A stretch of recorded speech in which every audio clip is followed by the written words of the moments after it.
हाँ हाँ। तो जैसे भाई पति पत्नी दोनों लोग, पिता जैसा करता है वैसा ही लड़का करता है, और माँ जैसा करती है वैसी लड़की करती है उसके। तो जैसे कि एक पति पत्नी थे, तो पत्नी अपने पति के सुबह शाम 5 चप्पलें मारा करती थी। उसके एक लड़की थी, वो देखा करती थी कि मेरे पिताजी के 5 चप्पलें रोज लगती, 5 चप्पलें शाम को, 5 चप्पलें सुबह के लिए मेरी मम्मी मारती हैं। ऐसे ही कुछ समय बीता, लड़की जवान हो गई, तो दोनों लोग आपस में बैठे बातचीत कर रहे थे कि लड़की की शादी कर दी जाए। उस लड़की ने सुना, तो मम्मी आप क्या बतला रहे थे? तो कहीं कुछ नहीं, तुम्हारे पापा कह रहे थे लड़की जवान हो गई है, शादी कर दी है। तो कहीं नहीं, शादी हम बिल्कुल नहीं करेंगे। क्यों? शादी तो करना पड़ेगी। तो ठीक है, शादी करना है तो ऐसे करना है कि हमें पति मिलना चाहिए जैसे सुबह शाम 5 चप्पलें मारा। तो उसकी माँ बोली, अरे बेटी ये कितनी बड़ी बात है, जब हम तुम्हारे पिताजी के मारते हैं तुम्हारे लिए भी ऐसा ही पति ढूंढते। तो कई एक जगह रामू भाई कई एक जगह गए, वहाँ रामू भैया कहाँ गए? चप्पलें ढूंढना। कई एक जगह 5 चप्पलें मिली है ना। हाँ रामू भाई, हाँ। तो कई एक जगह गए तो सारी बात खेल लेन के सब कुछ बन जाए, लेकिन बात आए वो सड़क की 5 चप्पलें निकली, 5 चप्पलें वाली, तो आदमी साफ मना करते। एक जगह गए तो 5 भाई थे, वो सबसे छोटा वाला बड़ा उजट था। तो भैया बड़ा उजट था, तो वहाँ बात फिर भी देन लेन की भाई बात तय हो गई। लेकिन जब आई बात सड़क की, तो 4 भाई जो बड़े थे उससे कही नहीं कि तुम्हारी लड़की इतनी सुंदर है कि मेरे भाई 5 चप्पलें मारा करेंगे सुबह शाम। तो लड़के ने कहा कि ऐसा है, शादी हम करेंगे, हमें शर्त मंजूर है। तो भाई बोले कि भैया ये बहुत गलत बात है, किसी घर के यहाँ औरतें ऊंची आवाज में ही बोलती है आपकी औरत आएगी तो मैं सुबह शाम 5 चप्पलें मारा करेगी, कितनी बेइज्जती होगी। तो कही ऐसा है भैया, हमारी पत्नी हमारे लिए मारेगी, आपको नहीं मारेगी। तुमने ठीक ना मान भैया, कर शादी तय हो गई, बारात गई भैया। तो बारात जब जाती है, जनवासा हो जाता है रामू भाई, जैसे लाका और आ जाती है, तो लड़की का अधिकार हो जाता है, लड़की का अधिकार हो जाता है। तो उसने नाई को भेजा कि भैया जिले राजा तुम्हारी कुछ शर्त है? तो उस लड़के ने कहा हाँ शर्त तो है, लेकिन उससे कह देना मेरी बीवी साहिबा से कि ये गिनती लगाए रहे, ये शाम वाली सुबह मान ले, विदाई होगी कोई देख भी ना पाएगा, शर्त भी पूरी हो जाएगी। हम रप्पा के नीचे हूँ, रप्पा हाउस बना के लाड़ू, सीधे सीधे भाषा में लाड़ू, गाड़ू, कागज गाड़ू, जैसे रप्पा से आगे जाता तो जाया करती। तो उसने कहा सुबह मान ले, गिनती लगा के, गिनती लगाए रहे।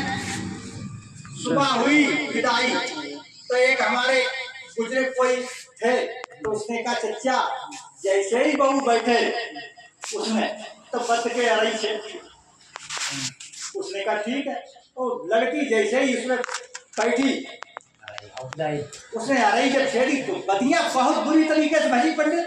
वो पीछे से गया, वो लड़का पीछे से गया और उससे ली कोई अड़ई बार पहना, 20 पहना उन बैलों के दोनों के। साले ये बताओ, मेरी बगैर आज्ञा से भागे कैसे? तो लड़की अंदर से सोच रही थी अरे ये साले जानवर है, ये बोलते नहीं है, और इसकी बगैर आज्ञा से भागे, 20 पहना मारे, और हम इसके लिए बगैर आज्ञा से मारेंगे तो पता नहीं क्या करें, बचो। अब जब अंदर गांव जैसे भीड़ भाड़ होती है भैया, तो कुत्ता भौंकते हैं, कुत्ता भौंकते हैं, तो कुत्ता जब भौंक तो कूलो और उठाओ कुत्ता दही खंजा। इस साले कल हम गए और आज लौटा आए, मेरी बगैर आज्ञा से भौंका कैसे? साले क्या भूल गया? अब तो उसने कहा ये तो बड़ा बवाल हो गया।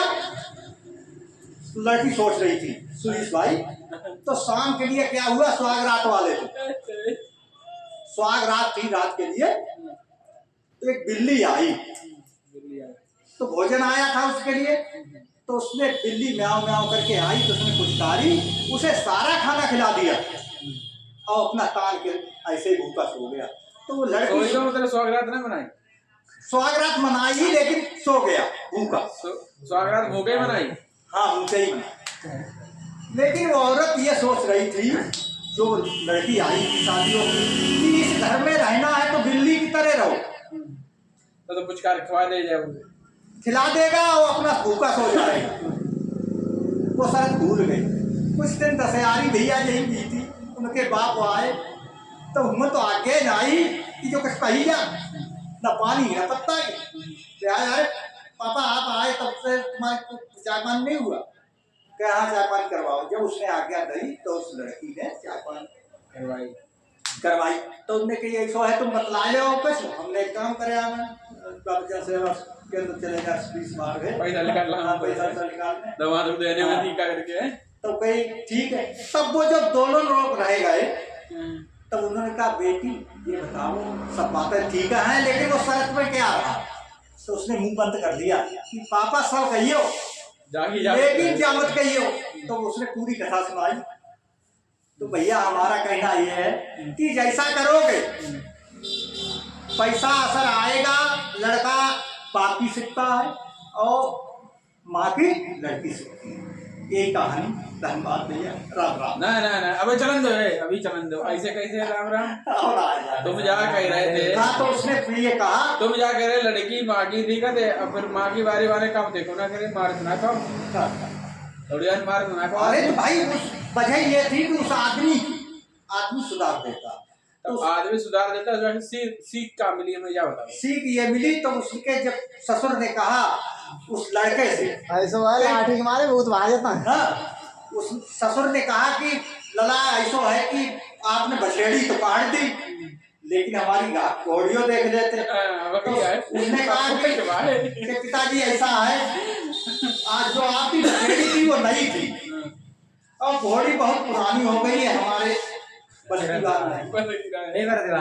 धन्यवाद भैया यहीं तक।